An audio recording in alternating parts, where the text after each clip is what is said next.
Queridos amigos de Avantgarde, qué gusto saludarles. Soy Gabriel Silva. Estamos en otro encuentro aquí en este canal que le hemos bautizado ya Creando Conciencia. Bien, hoy vamos a hablar de un tema bastante particular que es el aluminio y en realidad no de todo lo que representa el aluminio, sino solamente de las ollas de aluminio. Recordemos que en la casa de los clientes, nosotros principalmente para la gente que nos ve acá en Ecuador, quienes nos ven en Colombia también, principalmente vamos a encontrar ollas de aluminio. Es posible que en algunas casas ya ni siquiera existan las ollas de aluminio, pero por supuesto que es posible. Pero en general, lo que más vamos a encontrar son ollas de aluminio en las casas. Recuerden que las ollas de aluminio también están presentes en la olla de presión. La olla de presión normalmente es de aluminio y las arroceras también son normalmente de aluminio, ¿de acuerdo? Vamos a analizar un poco el tema del aluminio,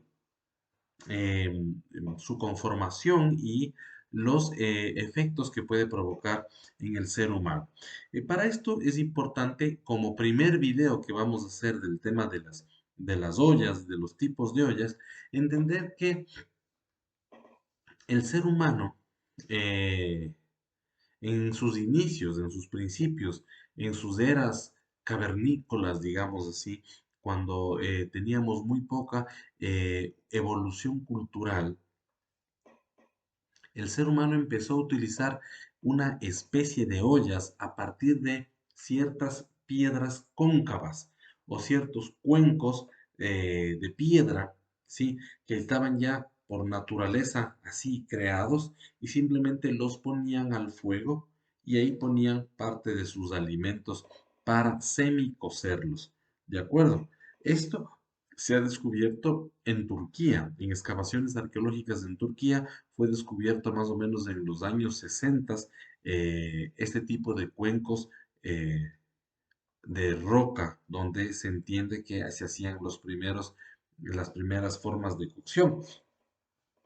Luego, lógicamente, esta piedra, esta cocción en piedra, fue reemplazada por el barro, por la arcilla, donde se hicieron las primeras no solamente ollas, sino además artesanías de arcilla, porque el ser humano aprendió a moldear la arcilla, a hornearla, a volverla dura y con eso a generar las primeras ollas, las primeras vasijas. De esto no solo tenemos a nivel mundial eh, pruebas, restos y eh, ejemplares fósiles en algunos casos, sí, sino que los tenemos también acá en nuestro país. ¿Recuerdan ustedes cuando se hablaba en la escuela de la cultura Machalilia, de la cultura Manta, sí, de la cultura Valdivia? ¿Se acuerdan de todo eso que uno a veces considera que son cosas que en la vida real no llegan a servir? Pues miren, hemos llegado a este punto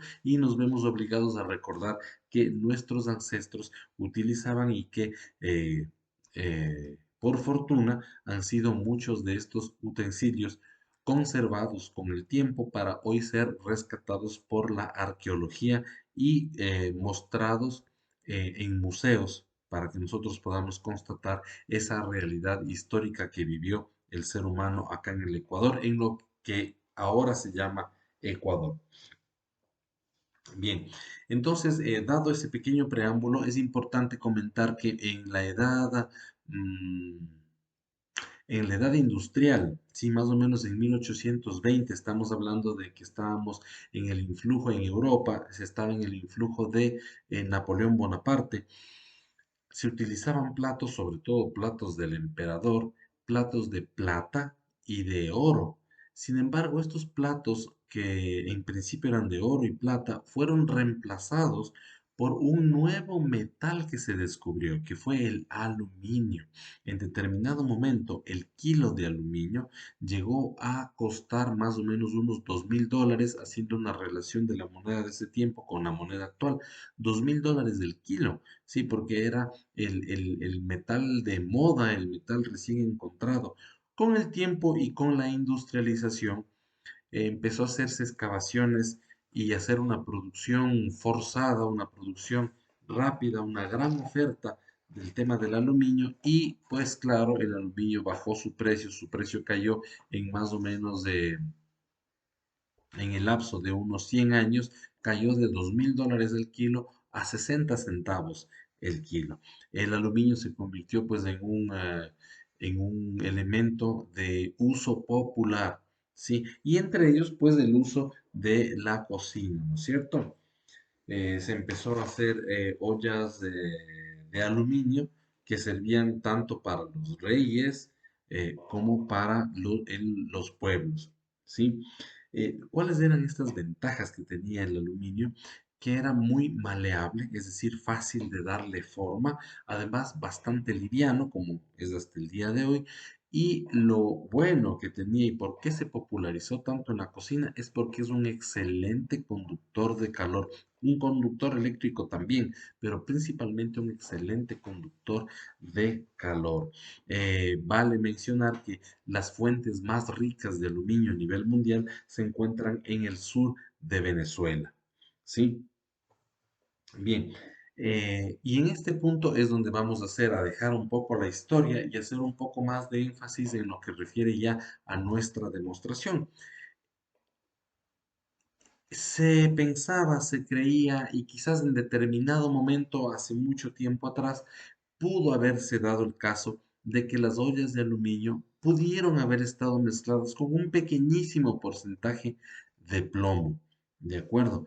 Pero la realidad es que hoy por hoy, actualmente, las ollas de aluminio no contienen plomo, lo que contienen es aluminio. Y justamente para que la olla, para que el aluminio sea totalmente maleable, totalmente factible de convertirse en una olla, tiene que ser totalmente puro, no puede estar mezclado con otros metales. Es decir, las ollas de aluminio que nosotros nos encontramos en la casa del cliente no tienen plomo. Sí, entonces, si es que en algún momento lo decíamos, en algún momento estaba dentro de nuestro speech, el generar una conciencia o una reflexión acerca del plomo que existe en las ollas, sí sería conveniente que vayamos evolucionando nuestra demostración, cambiando ciertos aspectos que podrían estar errados, sí, o inexactos, y no volver a mencionar el tema del plomo en las ollas de aluminio porque para la fabricación de ollas de aluminio se requiere el aluminio puro. Sí, para la fabricación de ollas de aluminio se requiere el aluminio puro. Sí, ahora, esto no quiere decir que no sea un contaminante. Por supuesto que es un contaminante. El aluminio como tal, sin necesidad de meterle al plomo ni nada por el estilo, el aluminio solo ya genera daños, ¿sí? A nivel del sistema nervioso central. Y personas que ya presentan enfermedades como el Alzheimer y como el Parkinson pueden verse agravadas con el consumo de aluminio que viene a través de las ollas, porque el aluminio se puede consumir a través de otros productos también. Por ejemplo, busquen ustedes este antiácido que se llama Ditopax o Milanta, tiene cantidades de aluminio. Sí, puede entrar por otros lados del aluminio, pero estamos hablando específicamente del aluminio que puede ingresar desprendiéndose de las ollas y adhiriéndose a los alimentos. Este aluminio sí puede provocar daños en el sistema nervioso central, Alzheimer, Parkinson, siempre y cuando ya exista la enfermedad preexistente. ¿De acuerdo? La Organización Mundial de la Salud determina que el DL50, es decir, la dosis letal media, es decir, la cantidad que usted necesita ingerir de aluminio para entrar en un shock que le podría llevar a un deceso, es de 50 gramos. Si usted se consume 50 gramos de aluminio en estado puro, puede tener problemas de una intoxicación muy grave. Ahora, ¿cuánto es lo que estamos consumiendo nosotros cada vez que cocinamos en las ollas de aluminio? Más o menos 0,1 miligramos. Entonces, esto quiere decir que si hacemos de una forma matemática, dejando la biología de lado, lo cual no es correcto, pero por hacer el ejercicio, quiere decir que después de 500 veces que nosotros consumamos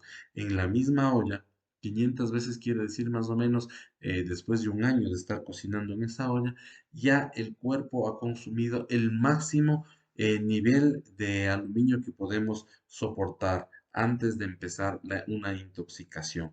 ¿De acuerdo? Eh, está claro entonces que el aluminio de por sí ya es un metal tóxico y que al ser parte de las ollas que nosotros tenemos normalmente en casa, debería ser eh, eliminado de nuestro uso cotidiano. Sí, dos últimas cosas, dos últimas recomendaciones en este punto.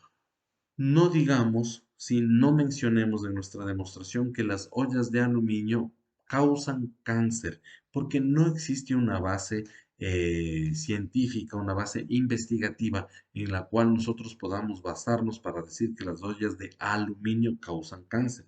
No es así. Tampoco digamos que contienen plomo, porque no es así. Estamos en la era de la comunicación y cualquier cosa que usted le diga al cliente, es muy posible que en el momento que usted le va diciendo, el cliente tome su teléfono, sí, voy a coger el mío, tome su teléfono y empiece a googlear lo que usted le está diciendo. Mientras usted le dice, el aluminio contiene grandes cantidades de plomo y el plomo le produce tal y tal cosa, el cliente puede estar buscando en el Internet y automáticamente confrontándole o desmintiéndole, que es justamente lo que no queremos. Siempre la demostración guiada en la honestidad, guiada en la verdad, pero además guiada en la investigación certera. ¿Sí? Si alguien le comenta algo, si alguien le dice algo, si este servidor que le está hablando le está transmitiendo una información, no se la crea de lleno, investíguela, confróntela, busque varias fuentes históricas o varias fuentes técnicas donde pueda decir tal autor dice esto, tal autor dice aquello.